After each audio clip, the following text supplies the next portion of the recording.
Hey, it's David Phelps with Freedom Founders. Just this past weekend, we had our Freedom Founders quarterly meeting in Dallas. We get together every 90 days, bring all of our members together along with trusted advisors, and we really unpack a lot of key concepts, certainly in the real estate sector, but also just in personal development. And in one particular arena, which I'm a huge believer in, it's about leverage, not just financial leverage, which is important, but also in leverage through other people, collaboration. I call it the multiplier effect. The difficulty that most of us have is because we're hard workers. We learned in school or sports or whatever we were gifted at that there was a work ethic that was involved in getting to the next level, the next level. Anybody who's gone through professional school realizes the hard and arduous pathway to get through all of that and pass the exams, pass the boards, pass the licensure. All that takes a lot of effort. And we learn to become self reliant, which is a very, very, very great characteristic. On the other side, however, there's a limit to how much we can get done on our own. There's a limit to how much impact we can have, the kind of impact we want to have. There's a limit to how much success we can have in building a business or a practice if we continue to be that totally self-reliant, soul-dependent person that we've become. Because there's a limit. We have only so much time in the day. We have only so much capability. I don't care how smart you are. I don't care how gifted you are. There is a limit. And if we try to continue to push the bar and depend upon ourselves, we will burn out. Anybody will burn out. You can't go on and sustain that level of activity and concentration and focus and doing for a long period of time. I think we all agree on that. So what's the answer? Well, again, I'll go back to that word collaboration. It's collaboration. It's partnering, not necessarily in the normal sense or the definition of true partnerships, which I think are difficult. I mean, marriage is difficult enough, is it not? Which is a partnership in life. True partnerships in business, the way most of them are designed, usually are very difficult, and unfortunately, like marriages, they usually break up.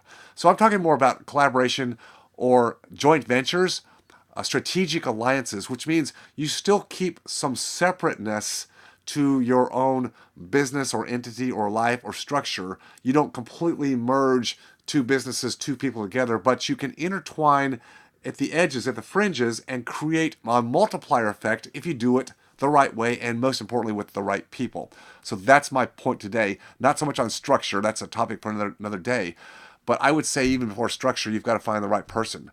It's too easy to skirt this issue and just find somebody who seems nice and they seem to be enthusiastic and they seem to talk the great talk, and then you start to jump in and do something with them where you start to get a little bit too deep, maybe too deep too fast. And then down the road a ways, you start to find out that this particular person who you thought was going to be great to work with ends up not being so great.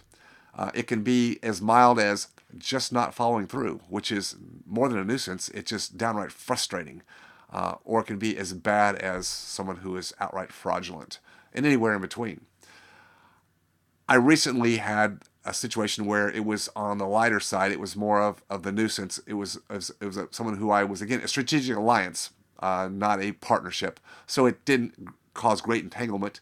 But I found that this person who speaks a lot about integrity, speaks a lot about being a leader, speaks a lot about his company and all that they do to take the mark very high, raise the bar high, right?